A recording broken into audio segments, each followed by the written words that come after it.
روایات میں آتا ہے کہ حضرت امام زین العابدین ہر رات دن میں 1000 رکعت نماز ادا کیا کرتے تھے، نوافل ادا کرتے تھے، اور آپ کی نماز تہجد کبھی بھی قضا نہیں ہوئی، نہ کبھی سفر میں قضا ہوئی، نہ کبھی حالت قیام میں قضا ہوئی۔ جب آپ وضو کرتے تھے تو آپ کے چہرے کا رنگ بالکل زرد پڑ جاتا تھا۔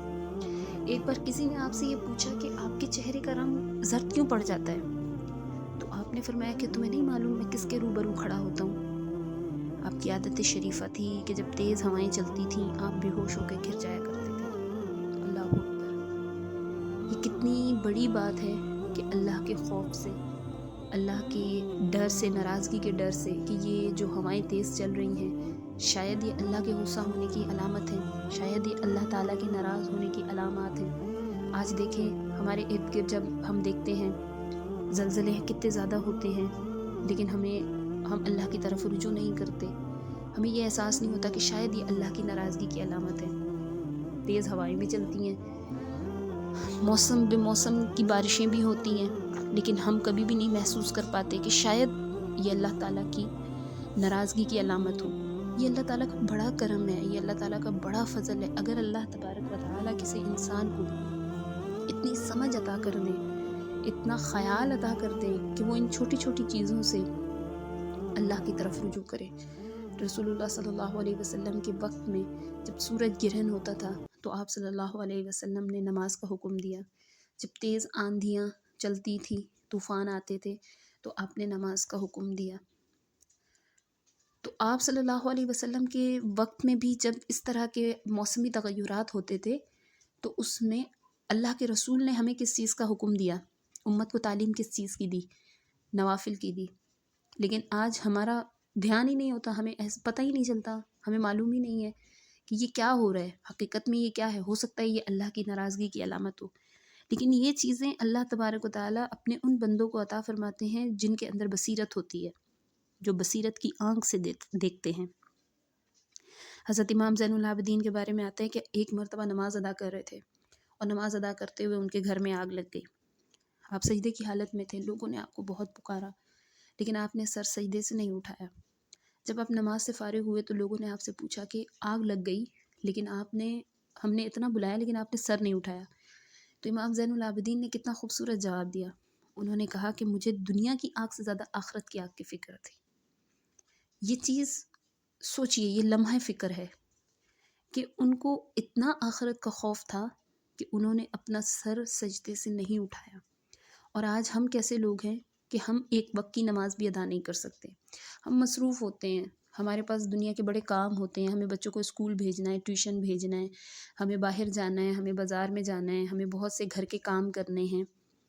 مردوں کے لیے باہر کی بڑی مصروفیات ہیں۔ اس پورے وقت میں ہمارے پاس اتنے منٹس نہیں ہوتے، 15 سے 20 منٹ، کہ ہم جو اللہ تبارک و تعالیٰ نے اپنے حبیب کو ایک قیمتی تحفہ دے کے بھیجا، جب ملاقات معراج پہ کی تو ہمارے لیے نماز کا تحفہ دے کے بھیجا، تو ہم اس تحفے کی اس اہمیت اور اس کی قدر کو جانیں، اور ہم وہ 15 سے 20 منٹ کا وقت نکال کے ہم اپنے اللہ کی رضا کو حاصل کر لیں۔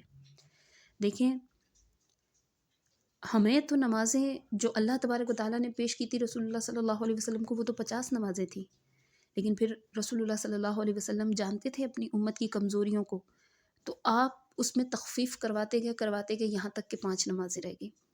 اور اگر پھر یہ امت جس کو اشرف المخلوقات بنایا گیا ہے، اگر یہ امت ان 5 نمازوں کو بھی ادا نہ کر سکے تو یہ ہمارے لیے لمحہ افسوس ہے، یہ ہمارے لیے دکھ کا لمحہ ہے کہ ہم اپنے اتنے طویل وقت میں سے اتنا سا قلیل وقت، اور وہ بھی کس کے لیے؟ اللہ تبارک و تعالیٰ کے لیے، جو ہمارے خالق ہیں، ہمارے مالک ہیں، جو 70 ماہ سے زیادہ پیار کرتے ہیں، جنہوں نے ہمیں دنیا میں بھیجا، جو ہمیں دوبارہ اپنی طرف بلائیں گے، پھر ہمیں دوبارہ اٹھائیں گے، جب ہم اٹھیں گے تو ہم سے سوال جواب کریں گے۔ رسول اللہ صلی اللہ علیہ وسلم کا ارشاد پاک ہے کہ اگر مجھے اپنی امت پہ ان کی کمزوری کو دیکھتے ہوئے ڈر نہ ہوتا تو میں ان پہ تہجد کی نماز فرض قرار دے دیتا۔ یعنی تمام فرض نمازوں کے بعد تہجد سب سے مبارک نماز اور سب سے اہم ترین نماز قرار دی گئی ہے۔ وہ وقت تنہائی کا اور خاموشی کا ہوتا ہے، اس میں صرف اللہ تعالیٰ سے انسان اپنے دل کی راز و نیاز کی باتیں کرتا ہے۔ کتنا حسین لمحات ہوتے ہیں، انسان اکیلا ہے، درد سے بھرا ہے، رات کا وقت ہے، سناٹا ہے، خاموشی ہے، لوگ سو رہے ہیں اور ہم اپنے اللہ سے باتیں کر رہے ہیں۔ یہ لطف آپ کو تب ملے گا جب آپ اس کو اپنائیں گے، آپ اس کو اپنائیں، آپ اپنی زندگی میں لے کے آئیں، پھر آپ کو ضرورت نہیں رہے گی کہ آپ اپنے دکھ لوگوں سے بیان کریں، پھر آپ کبھی بھی یہ نہیں چاہیں گے کوئی آئے اور ہماری بات کو سنے، پھر آپ یہی سوچیں گے میں نے جس سے باتیں کرنی ہے میرا ساتھی کوئی اور ہے، میں نے جسے اپنے دکھ درد سنانے ہیں وہ کوئی اور ہے، اور میں اسی کے پاس جا کے اپنے دکھ درد بیان کروں گا۔ امام زین العابدین جب دعا کیا کرتے تھے تو دعا ایسے مانگتے تھے، یا اللہ تبارک و تعالیٰ میں پناہ مانگتا ہوں اس سے کہ لوگوں کی نظروں میں میرا ظاہر اچھا ہو جائے اور میرا حقیقتاً میرا باطن برا ہو۔ ہمیں یہ دعا مانگنی چاہیے، یا اللہ پاک ہمارے ظاہر کو ہمارے باطن سے، ہمارے باطن کو ہمارے ظاہر سے پاک کر دے۔ دیکھیں ظاہر میں ہر انسان اچھا بننا چاہتا ہے، اچھا بن کے دکھاتا ہے، جب ہم کسی سے ملتے بڑے اخلاقیات سے پیش آتے ہیں، لیکن حقیقت ہماری وہ ہوتی ہے جو ہماری تنہائی میں ہوتی ہے، جو ہمارا باطن ہوتا ہے۔ اور اگر ہمارا باطن پاک نہیں ہے، اور اگر ہمارا باطن پاکیزہ نہیں ہے، تو ظاہر کو ہم جتنا بھی اچھا کر کے سنوار لیں اس کا ہمیں کوئی فائدہ نہیں ملنا، وہ ہمارا ظاہر ہے اور وہ یہیں رہ جائے گا، وہ ہمارا دکھلاوا ہے۔ حدیث پاک میں آتا ہے کہ روز قیامت ایک حافظ قرآن کو لایا جائے گا، تو اللہ تبارک و تعالیٰ کا حکم ہوگا اس کو جہنم کی آگ میں ڈال دیا جائے، معاذ اللہ۔ تو وہ حافظ قرآن کہے گا یا اللہ میں تو حافظ قرآن ہوں، میں نے تو آپ کے لیے قرآن حفظ کیا، میں نے تو 30 سپاروں کو اپنے دل میں محفوظ کیا۔ اللہ تبارک و تعالیٰ ارشاد فرمائیں گے تم جھوٹ بول رہے ہو، تم نے قرآن حفظ کیا تھا لوگوں کو دکھانے کے لیے، لوگوں نے تمہاری تعریف کی، لوگوں نے تمہارا ایک وہ دنیا میں حافظ کہہ دیا، حافظ قرآن تم بن گئے اور لوگوں نے تمہاری بڑی واہ واہ کی، اب تمہارا ٹھکانہ جہنم میں، معاذ اللہ۔ ایسے ہی ایک عالم کو لایا جائے گا، ایک عابد کو لایا جائے گا، اور جس کا عمل لوگوں کے لیے ہوگا، لوگوں کو دکھانے کے لیے ہوگا، ظاہری عمل ہوگا، اس کے ساتھ یہی معاملہ کیا جائے گا، معاذ اللہ۔ تو ہمارے اعمال اگر ہمارے باطن سے، ہماری باطن کی صفائی نہیں ہو رہی، اور ہمارے اعمال باطن کے لیے نہیں ہیں، ہمارے اعمال صرف ظاہر کے لیے ہیں، ہم ظاہر میں دکھانا چاہتے ہیں، تو وہ ہمارے اعمال بیکار ہیں، رائیگاں ہیں، کیونکہ ہم صرف ظاہر پہ غور کر رہے ہیں اور باطن ہمارا گندگیوں سے بھرا ہوا ہے۔ دیکھیں حدیث مبارکہ میں آتا ہے کہ انسان کے دل میں، انسان کے جسم میں ایک چیز ہے، اگر وہ بالکل صحیح ہے تو اس کا پورا جسم صحیح کام کرے گا، اور اگر وہ ایک چیز انسان کے جسم میں صحیح نہیں ہے، غلط ہے، وہ بیکار ہے، اس کا جو انداز ہے وہ صحیح نہیں ہے، تو اس کا پورا جسم غلط انداز پہ چلے گا۔ اور وہ کیا چیز ہے؟ وہ انسان کا دل ہے، وہ ایک لوتھڑا کیا ہے؟ وہ دل ہے۔ اگر آپ کا دل پاک ہے، پاکیزہ ہے، اور آپ کے دل میں ایمان کا نور ہے، آپ کے دل میں اللہ اس کی محبت ہے، تو ہمارے پورے جسم سے اعضاء پاکیزہ نکلیں گے۔ لیکن ہمارے دل میں صرف یہ چیز ہے کہ ہم نے لوگوں کو دکھانے کے لیے اچھا بننا ہے، ہم نے لوگوں کے سامنے اچھا رہنا ہے، اور اندر سے تمام برائیاں بھری ہیں، غلاظتیں بھری ہیں، مکر و فریب بھرے ہیں، بخل ہے، حسد ہے، کینہ ہے، تو ہمارے جسم کے تمام اعمال جو ہمارے ہاتھ پاؤں آنکھیں جو بھی نکلے گا وہ سب ہمارے اس باطن پہ عمل پیرا ہو کے نکلے گا۔ ظاہر سے زیادہ اپنے باطن کو پاکیزہ بنائیں، پھر پاکیزہ جب باطن ہو جائے گا تو ظاہر میں تبدیلی خود بخود آ جائے گی۔ امام العابدین فرمایا کرتے تھے بعض لوگ خدا کی عبادت اس خوف سے کرتے ہیں،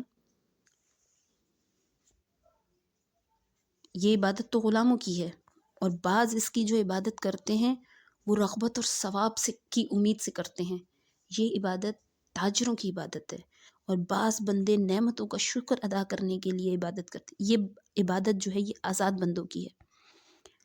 اور آپ کی عادات مبارکہ میں تھا کہ آپ کو یہ پسند نہیں تھا کہ وضو میں کسی سے مدد لیں، آپ وضو کے لیے پانی خود لاتے، سونے سے پہلے اس کو ڈھانک دیتے، جب رات کو جاگتے پہلے مسواک کرتے، پھر وضو اور نماز شروع کرتے، اگر دن کے وظائف میں سے کوئی چیز رہ جاتی تو اس کی قضا لوٹاتے۔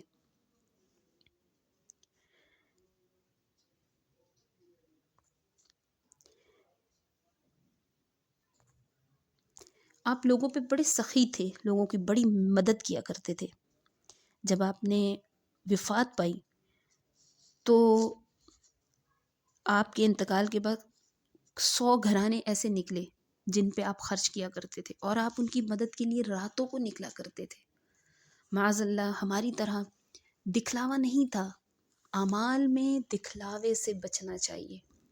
جو عمل بھی ہو کم ہو لیکن اللہ کی رضا کے لیے ہو اور اس پہ دوام ہو.